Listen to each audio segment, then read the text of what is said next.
Episode के start में हमें दिखाया जाता है कि बॉडी सेक्ट के अटैक की वजह से मिंगदे हॉल पूरी तरह तबाह हो चुका है। मास्टर हांगचन और मास्टर मू वहां पर खड़े ये सब देख रहे थे। हांगचन कहता है, बॉडी सेक्ट की हिम्मत कैसे हुई मिंगदे हॉल पर अटैक करने की? हो ना हो हम में से ही कोई बॉडी सेक्ट के साथ मिला हुआ है। वो सभी सोल गाइडिंग मास्टर की पूछगिछ करने का ऑर्डर देता है। मास्टर मू हांगचन से कहता है, हम क्राउन प्रिंस को क्या जवाब देंगे? हॉल की प्रोटेक्शन की जिम्मेदारी हमारी थी, लेकिन हम इसमें फेल हो गए हैं। मास्टर हांगचन कहता है, मैं क्राउन प्रिंस से पर्सनली माफी मांग लूंगा। फिर हांगचन वहां से चला जाता है। मास्टर मू की नजर यूहाओ पर पड़ती है। वो सोल्जर से कहता है कि इसे पकड़ लो। इसके बाद हम देखते हैं कि मास्टर मू ने यूहाओ को बांधा हुआ था और उसने यूहाओ पर लाइट डिटेक्टर डिवाइस भी लगा रखी थी। वो यूहाओ की इंटेरोगेशन करने वाला था। मू यूहाओ से पूछता है, जब मिंगदे हॉल पर अटैक हुआ तुम क्या कर रहे थे? यूहाओ कहता है, जब अटैक हुआ मैं सोल गाइडिंग टूल बना रहा था। इसके बाद मैं एक्सपेरिमेंट टेबल के नीचे छुप गया, लेकिन जब मैं बाहर निकला तो मुझे धमाके का जोरदार इम्पैक्ट लगा, जिससे मैं बेहोश हो गया। मास्टर मू लाइट डिटेक्टर डिवाइस की तरफ देख रहा था, लेकिन लाइट ग्रीन ही रहती है। इसका मतलब यूहाओ सच बोल रहा था, क्योंकि यूहाओ ने आधी बात ही बताई थी जो सच थी।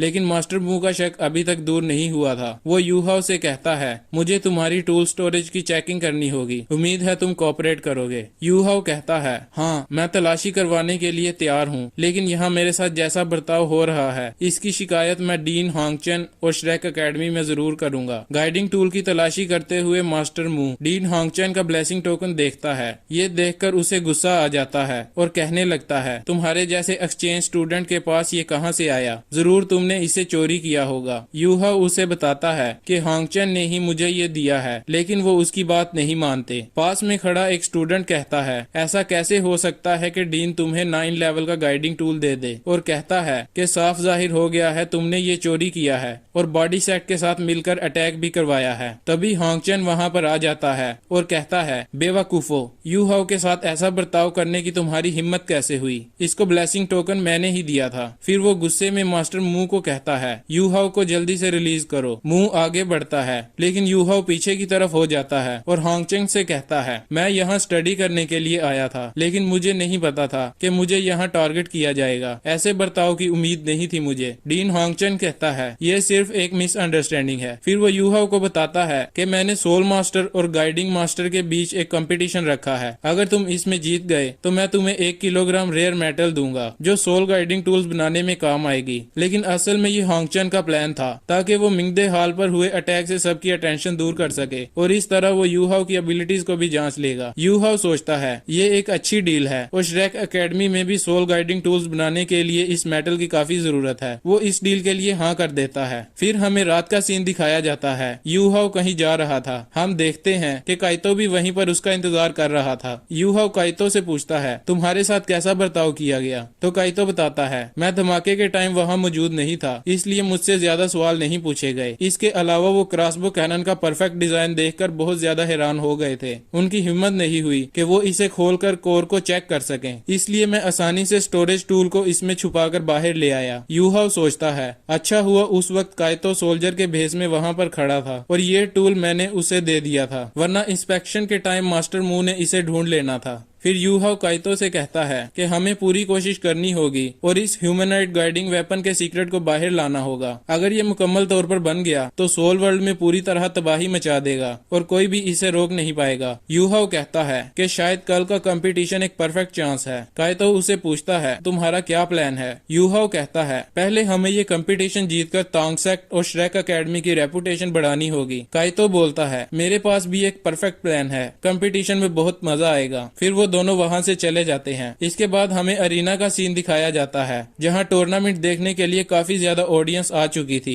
कुछ लोग कह रहे थे कि हमें यकीन नहीं हो रहा डीन हांगचन ने ये टूर्नामेंट स्पेशली यूहाओ के लिए अरेंज करवाया है। के सोचती है, माना यूहाओ पावरफुल है, लेकिन रियो एकेडमी में भी काफी टैलेंटेड गाइडिंग मास्टर्स हैं, क्या वो इन्हें हैंडल कर पाएगा? मास्टर श्वान टूर्नामेंट होस्ट कर रहे थे। वो यूहाओ को बैटल स्टेज पर इनवाइट करते हैं। तभी पवेलियन में खड़ा काइतो बड़ा सा ड्रम बजाने लगता है, जिससे सारी ऑडियंस की अटेंशन उसकी तरफ हो जाती है। फिर काइतो वहाँ पर बड़े बड़े बैनर्स लटका देता है। इन पर लिखा था, श्रेक अकेडमी दुनिया की नंबर 1 अकेडमी है और इसे कोई नहीं हरा सकता। दूसरे बैनर पर लिखा था, टोंगसेक ने हजारों सालों से दुनिया को जोड़े रखा है। ये देखकर रियुए अकेडमी के सभी स्टूडेंट्स गुस्से में आ जाते हैं और चिल्लाने लगते हैं, लेकिन काइतो ने कोई रूल नहीं तोड़ा था, इसलिए उसे कोई कुछ नहीं कह पाता। यूहाओ सोचता है, काइतो ने ये बहुत अच्छा किया, इनको भड़काने से पार्टिसिपेट करने वालों की तादाद जरूर बढ़ जाएगी। मैं जितने ज्यादा लोगों को हराऊंगा, श्रेक अकेडमी की रेपुटेशन भी उतनी ज्यादा बढ़ेगी। इसके बाद कंपटीशन स्टार्ट हो जाता है और पहले राउंड में यूहाओ का मुकाबला करने के लिए रियुए अकेडमी से लेवल 5 का सोल गाइडिंग मास्टर सिया शोचन आता है। मैच स्टार्ट हो जाता है। शोचन एक बड़ा सा गाइडिंग वेपन निकालता है। वो अभी टूल रेडी ही कर रहा था कि यूहाओ उस पर बिजली की रफ्तार से डार्क गोल्डन बियर अटैक करता है और वो वहीं पर ढेर हो जाता है। यूहाओ ने 1 सेकंड में ही ये मैच जीत लिया था, जिसे देखकर सभी लोग हैरान हो जाते हैं। इसके बाद हम देखते हैं कि यूहाओ एक एक करके ओपोनेंट्स को हराता जा रहा है। उसने लगातार 17 मैच बिना हारे जीत लिए थे। मास्टर मू कहता है, बिना गाइडिंग टूल्स के 17 ओपोनेंट को हराना कोई आम बात नहीं है। यूहाओ पिछली बार से भी ज्यादा ताकतवर हो गया है। अब सेम लेवल के गाइडिंग मास्टर्स में से कोई भी इसका मुकाबला नहीं कर सकता।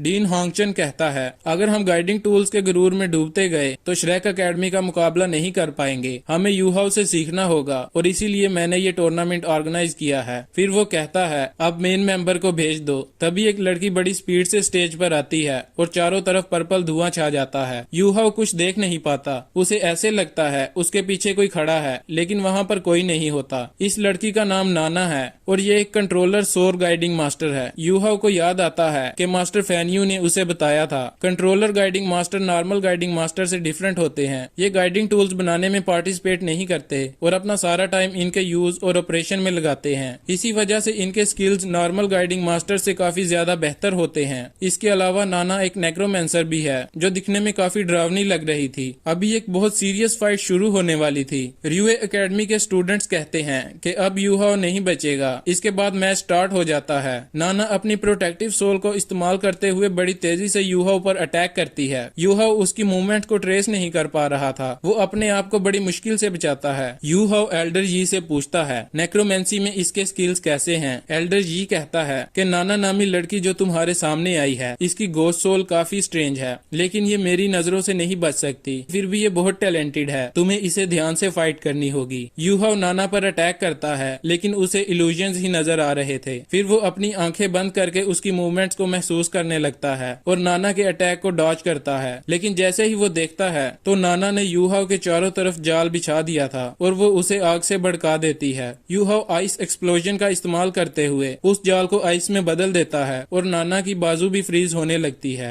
वो कहती है, एक्सट्रीम आइस वाकई में पावरफुल है, लेकिन मेरी स्वॉर्ड भी लेवल 5 सोल गाइडिंग की है, जो किसी भी मॉन्स्टर को चुटकियों में जलाकर राख कर सकती है। वो अपनी स्वॉर्ड की फायर पावर रिलीज करती है, जिससे सारी आइस पिघल जाती है। नाना अपनी टेक्निक क्लोनिंग का इस्तेमाल करती है। अब यूहाओ के सामने 2 नाना आ चुकी थी। फिर वो स्पीड एनहांसमेंट का इस्तेमाल करते हुए यूहाओ के इर्द गिर्द भागने लगती है और उस पर अटैक कर देती है। यूहाओ क्लोन के अटैक से तो बच जाता है, लेकिन रियल नाना यूहाओ पर अटैक करती है और उसके पेट पर कट लगा देती है। ऐसे ही इंटेंस फाइट चलती रहती है। लड़ाई के दौरान नाना यूहाओ के दोनों हाथों को पकड़ लेती है और फिर से अपना क्लोन रिलीज करती है, जो पीछे जाकर यूहाओ की गर्दन पर स्वॉर्ड से अटैक करता है। सब लोग समझते हैं कि अब यूहाओ नहीं बचेगा, लेकिन यूहाओ लास्ट मूवमेंट पर आइस एम्परर प्रोटेक्शन इस्तेमाल कर लेता है और अपनी बॉडी को हार्ड कर लेता है, जिससे वो इस अटैक से बच जाता है। उसने क्लोन को आइस से जमा भी दिया था। फिर वो रियल नाना पर अटैक करता है, जिससे उसकी स्वॉर्ड टूट जाती है और वो पीछे जा गिरती है। यूहाओ कहता है,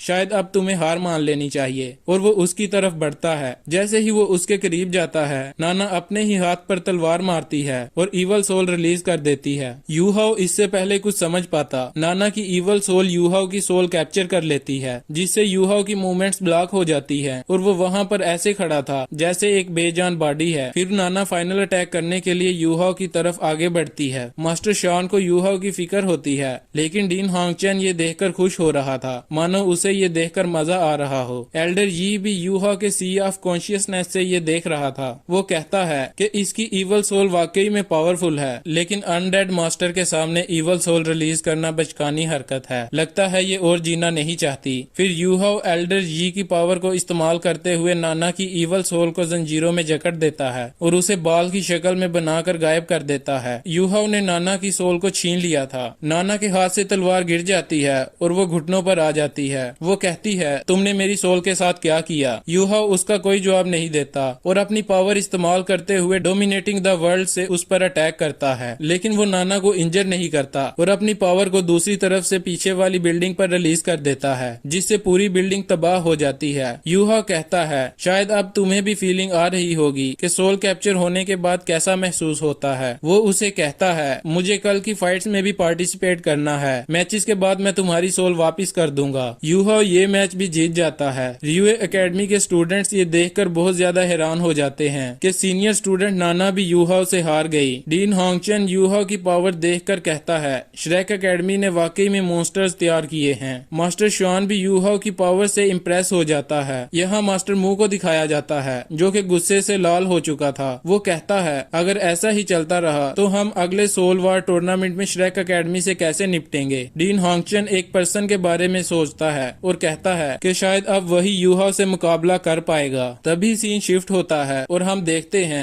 यूहाओ और काइतो अपने रूम में बैठे हैं। उन्हें वो रेयर मेटल भी मिल चुका था जिसका वादा डीन होंगचन ने किया था। काइतो कहता है, यूहाओ आज तुमने बहुत कमाल की फाइट की, लेकिन कल शायद वो और भी पावरफुल ओपोनेंट्स भेजेंगे। यूहाओ कहता है, ये हमारे लिए अच्छा मौका है रियुए एकेडमी की एबिलिटीज को जांचने का। फिर उन्हें श्रेक एकेडमी की याद आने लगती है। काइतो कहता है कि काश वो दिन जल्दी आ जाए जब हम एकेडमी वापस लौटेंगे। इसके बाद हमें एक पर्सन को दिखाया जाता है जो देखने में काफी पावरफुल लग रहा था। ये शायद वही पर्सन था जिसके बारे में डीन होंगचन सोच रहा था। इसी के साथ एपिसोड का एंड होता है। अगर आपको वीडियो पसंद आई है तो प्लीज लाइक करें और चैनल को सब्सक्राइब करें ताकि आपको आने वाली वीडियोस की अपडेट मिलती रहे। नेक्स्ट एपिसोड में हम देखेंगे कि आखिर ये पर्सन कौन है और कल के टूर्नामेंट्स में यूहाओ कैसा परफॉर्म करेगा। So stay tuned for more exciting episodes of Soul Land 2। See you soon. Bye.